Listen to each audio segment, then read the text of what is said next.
इस बजट को देखते हुए सभी लोगों को बहुत निराशा हुई है।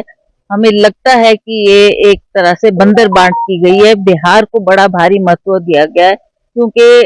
केंद्र सरकार भी ये देख रही है कि अगले चुनाव बिहार में होने जा रहे हैं, इसलिए उन बिहार के लोगों को खुश करने के लिए उन्होंने सारा फोकस अपना बिहार पे रखा है। जहां तक हिमाचल प्रदेश की बात है, मुझे बहुत निराशा हुई। हमें भी आशा थी कि हमने बार बार ये बात केंद्र सरकार से उठाई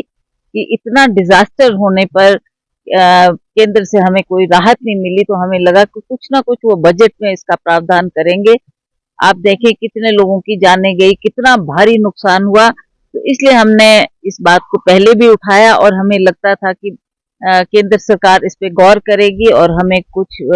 उसमें राहत देगी। तो मुझे नहीं लगता कि उन्होंने इस बात को भी इस बार भी नजरअंदाज किया है। और जहां तक किसानों बागवानों की बात है, आप देख रहे हैं पूरे देश में कितनी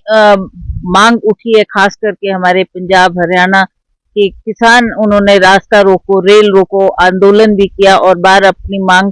केंद्र सरकार के समक्ष रखी, पर उन्होंने इस बात को भी नजरअंदाज किया और किसानों को भी कोई राहत नहीं इसमें मिली है, जिससे किसानों में भी बड़ी भारी निराशा है।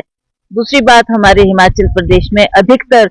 बागवान लोग रहते हैं और बागवानों ने भी ये मांग की थी, केंद्र सरकार के समक्ष भी हमने ये मुद्दा बार बार उठाया कि बाहर से जो आप सेब या अन्य फल का इंपोर्ट कर रहे हैं उस पर 100% ड्यूटी लगनी चाहिए, ताकि हमारे लोगों की जो पैदाइश है उसको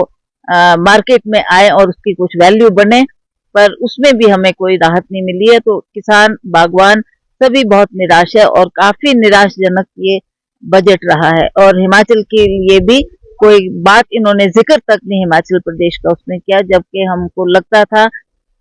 कि जिस बात को हम 2 साल से उठा रहे हैं कि हमारे देश के लिए पैकेज दिया जाए, वो भी इन्होंने कोई विशेष पैकेज डिजास्टर के लिए हमें हिमाचल प्रदेश के लिए नहीं दिया। जब बजट हो रहा था और मैं भी उस वक्त एमपी थी,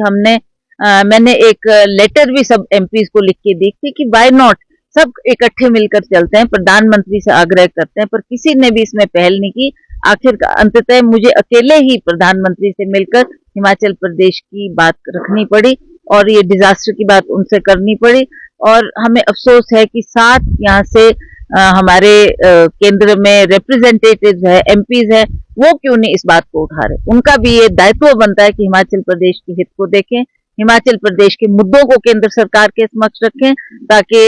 हमारी आवाज उन तक पहुंचे और वो समय समय पर जिस राहत की हम बात करते हैं उस राहत को हम दें।